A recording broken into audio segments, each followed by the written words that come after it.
Aujourd'hui, je suis au deuxième congrès automnal de Idées Éducation entrepreneuriale et j'ai le bonheur d'être avec Catherine et Noémie du Collège Regina Assumpta. Bonjour les filles! Bonjour! Bonjour! Qu'est-ce que vous avez réalisé et concrétisé comme projet entrepreneurial à l'école?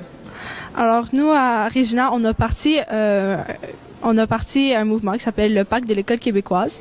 Et le pacte, c'est un engagement que les écoles vont prendre pour engager leurs écoles à avoir une empreinte carbone moindre, plus nulle.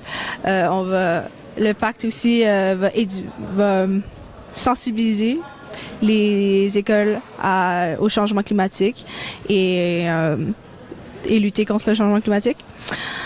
Le pacte touche en ce moment 50 écoles et plus. Maintenant, ça rentre quand même.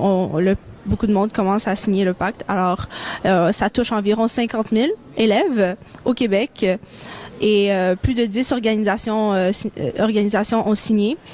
Et ces organisations touchent environ 1,3 million d'élèves au Québec. Wow! Ça, c'est une belle réponse à votre invitation. Et comment vous le faites, ça, sensibiliser les milieux de l'éducation à diminuer leur empreinte écologique? Ça, c'est les écoles eux-mêmes. Ils vont prendre leur initiative pour, en regardant le pacte de l'école québécoise, ils vont faire leur initiative pour aider leurs propres écoles à s'engager, à avoir une école plus verte. Et nous, on a fait un événement qui s'appelle quoi? La planète s'invite à l'école. Donc, ça s'est passé le 22 février passé. Puis, on a invité plein d'écoles autour du Québec à venir nous visiter ou à regarder à travers, dans le fond, comme à travers le Facebook Live pour essayer de moins avoir de gaz à effet de serre. Puis, notre but, vraiment, c'était d'essayer de transformer les écoles en écoles éco-responsables. Donc, essayer de sensibiliser les élèves, puis les faire voir que c'est vraiment important, puis c'est plus une alerte, c'est vraiment rendu important, puis on doit commencer à l'incorporer dans notre quotidien si on veut s'en sortir. Donc, est-ce que je me trompe ou dans le pacte de l'école québécoise, il y a certaines idées, certains faits, certaines actions qui sont possibles, puis de ce que j'ai compris, vous invitez toutes les écoles à mettre en action ce qui est à leur portée, puis ce que les élèves ont le goût d'initier.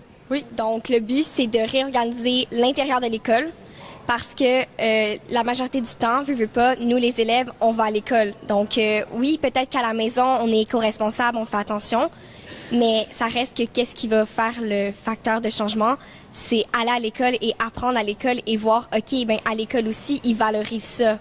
Donc comment moi, de mon côté, je peux commencer à valoriser ça? Puis de tranquillement, pas vite, changer les esprits. Puis là, l'élève, il arrive à la maison, il a appris plein de choses sur l'environnement, il arrive à la maison, il en parle à ses parents, à ses grands-parents, à sa famille. Puis le but, en fait, c'est, à l'aide de l'école, créer un peu le changement, mais partout, dans les familles et autour.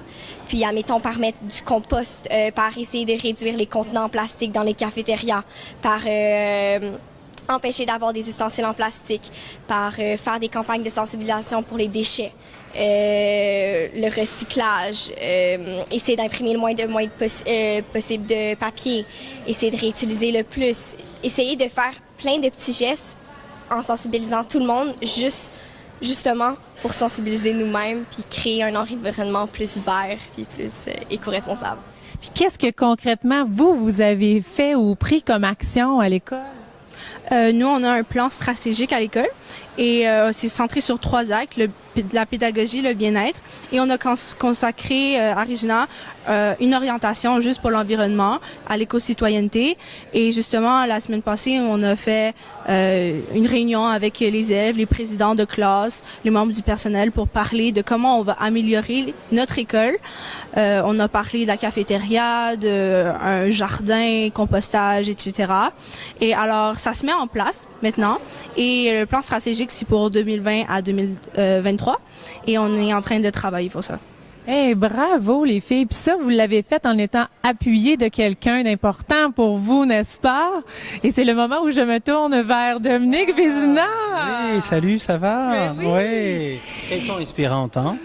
Oui. Je sais à chaque jour que je me lève, pourquoi je me lève. Quand j'entends ces témoignages-là, ça veut dire que le message passe bien, ça veut dire que les élèves prennent conscience aussi de la crise climatique et qu'elles ont un rôle prépondérant à jouer là-dedans. Exactement. Oui. Comment tu vois ton rôle, toi, pour les accompagner à découvrir leur voix et à mettre en action leurs initiatives? Mon adage africain préféré, c'est « ça prend un village pour élever un enfant ». Donc oui, ça se passe en classe tantôt avec les enseignants. Moi, je suis animateur, donc plus sur le volet de la participation citoyenne, de l'engagement communautaire à l'école. Donc ce que je fais, c'est accompagner les élèves dans des projets qui font sens, qui répondent à des besoins pour mettre en action les élèves.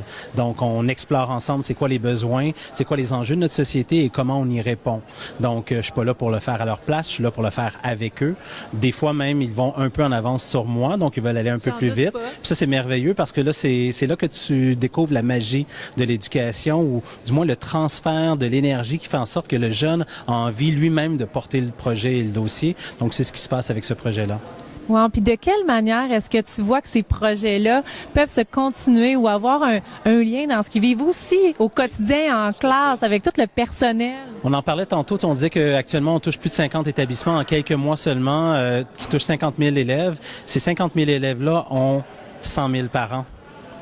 Ça fait 150 000 personnes. Donc, si chaque école se mobilise autour d'un projet structurant comme celui-là, on est convaincu en fait que les changements qu'on opère même à la vie de l'école, comme elles l'ont bien expliqué tout à l'heure, dans leur comportement à elles, mais aussi dans la façon dont l'école va répondre à cet enjeu, bien nécessairement ça va rejaillir sur la communauté, sur les parents, et l'impact est amplifié.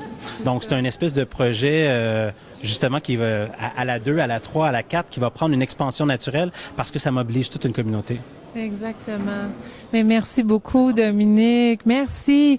On vous invite à continuer de vous intéresser à tous les projets entrepreneuriaux qui prennent vie dans les écoles et à recevoir toute l'actualité pédagogique que l'École branchée prépare pour vous en vous inscrivant à l'hebdo écolebranchée.com/hebdo. Merci. Merci.